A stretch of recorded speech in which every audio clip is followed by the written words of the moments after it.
This conference will now be recorded.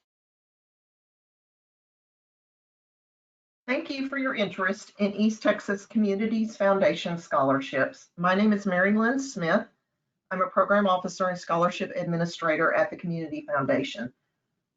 Your goal when completing our applications will be to stand out and make a good impression. So how do you do that?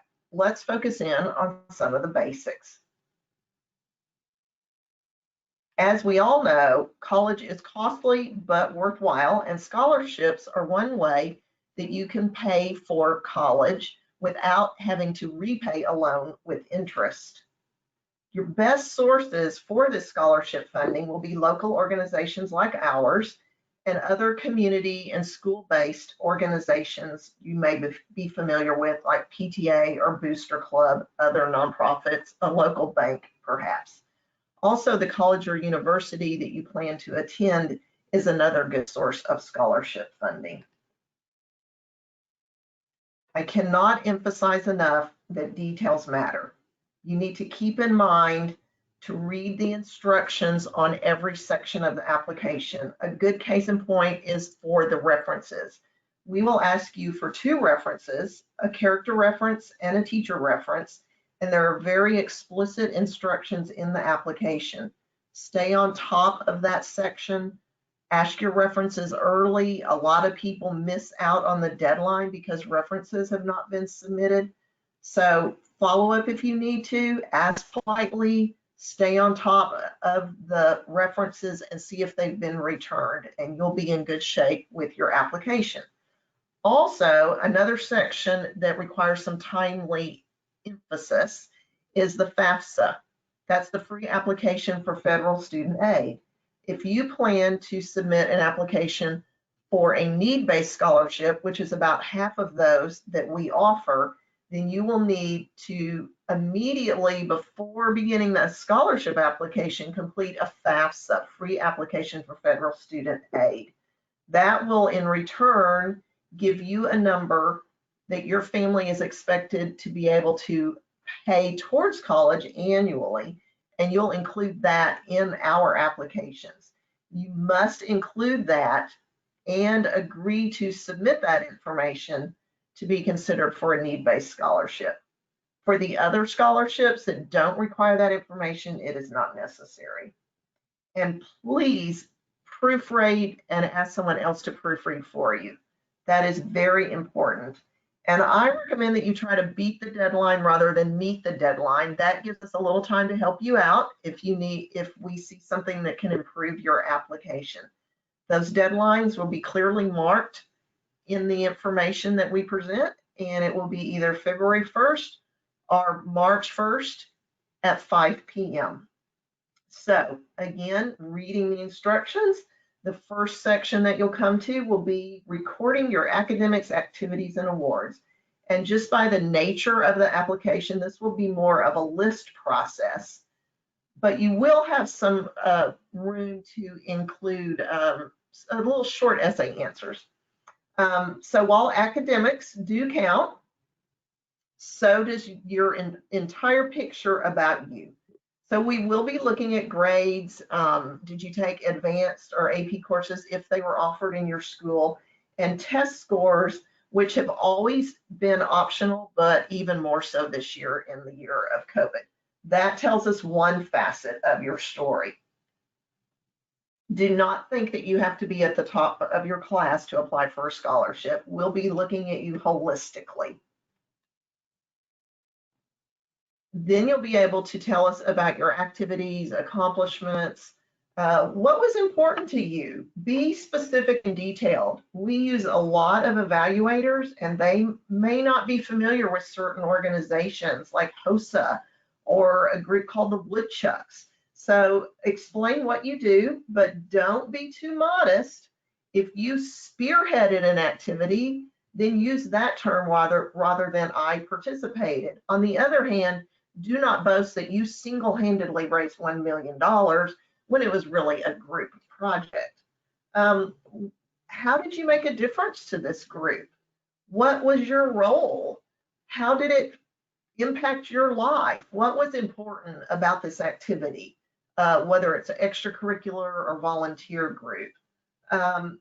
Not everyone needs to have participated in 20 different activities.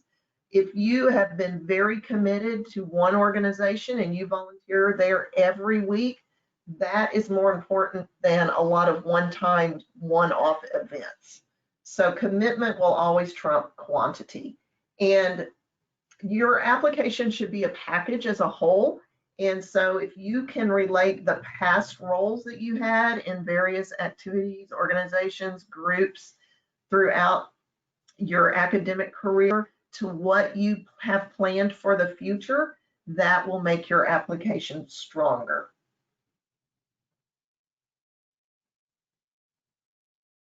You may feel that I have not allowed you enough space when you get to the application in this particular section. So I would say use it to your advantage.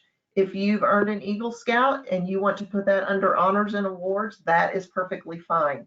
If you played in several sports and you are also in a number of clubs and very active in the community, then you can group all your sports activities together and list those as athletics. And then in the answer section, give us some more information there. So again, choose what's most important to you if you feel limited on space. We also have a section where you have a chance to tell us about any employment and then family responsibilities. Many of our applications are open to current college students and high school students. So we may have some people who are the sole breadwinner for their family. We have other students who work within a family business but don't get paid. All of this is employment, and you may have very time-heavy family responsibilities, such as if you live on a farm, there are a lot of chores to be taken care of. You may have siblings to take care of. If you're a parent, that is definitely a huge family responsibility. So these we try to balance out with the time you would have to give to extracurricular, be involved in activities at school, or to volunteer in the community. This is a chance for people to balance that out.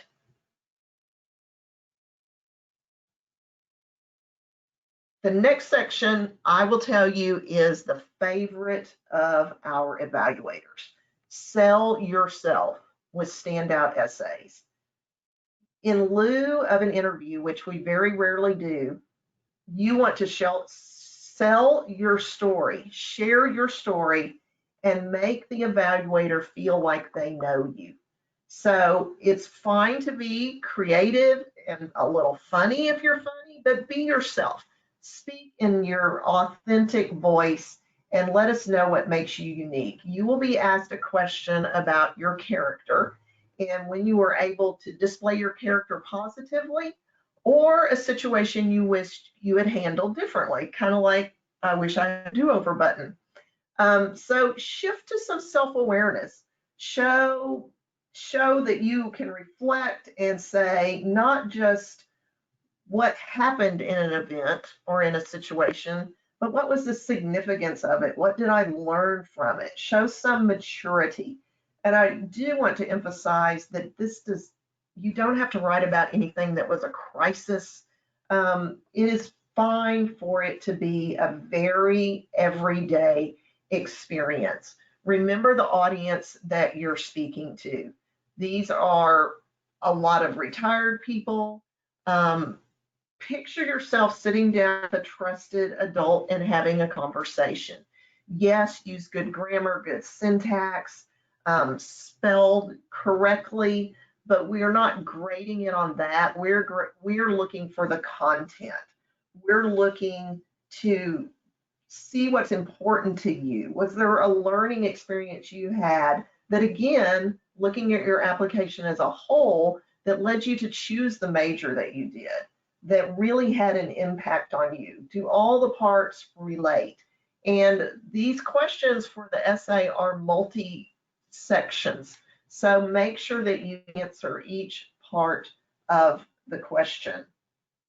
This is not a time to confess your deepest, darkest secrets. And Keep in mind your audience. Equally important are your plans for the future. When you apply for a scholarship, you are in effect asking strangers to make an investment for you. So the more plans that you have that are concrete, the better investment you will appear to be. They will also be looking for someone with a commitment to higher education. So demonstrate your academic curiosity. You probably don't want to say that you chose a specific school because you love the football team. They are looking for the academic reasons why you chose that.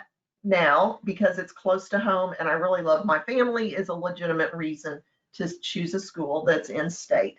But be careful and specific about how you relate your plans for the future. You may have to do a little research. If you want to be a physical therapist, you want to be able to speak knowledgeably about what's required to reach that goal in the future.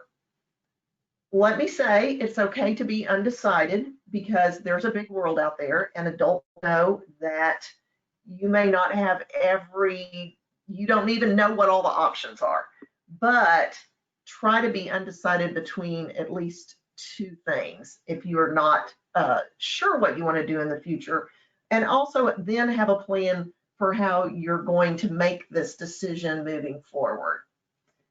Something has influenced or motivated you to go into a certain field or choose a certain career for the future, a certain major. If you can tie that back into experiences that you've had before, say quite plainly what those influences and motivating factors are.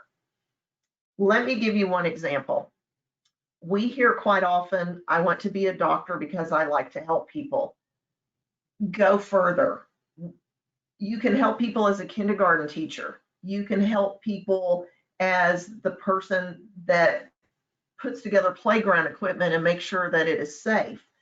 What is it specifically about helping people in the medical field that appeals to you? Again, be as specific as possible. Tie down as much as you can to let the evaluator know that you really have a good plan for the future and you've thought this out, or you have a plan to make those decisions in the future. A few resources that we recommend. This book, All the Wisdom and None of the Junk, I think is full of good information. You can get that on Amazon for about $10. We have no stake in it. I just think it's a good resource. And then Federal Student Aid, in addition to being the site where you will file your FAFSA, it is full of good information about scholarships, financial aid, looking at future careers, that sort of thing, as is Scholarship America. And then College Point has some opportunities perhaps for mentoring for some of you. So if you feel ready to launch into the scholarship world and you want to apply for our scholarships here at East Texas Communities Foundation, simply go to our website. Again, read the instructions, start with the simple matching tools, and that will get you going in the right direction. If you have any questions, we are happy to have you call us at any time. Again, I'm Mary Lynn. My colleague Dana and I work Monday through Thursday. Of course, you can email us any day and we'll respond or give us a call. And I wish you good luck and thank you very much.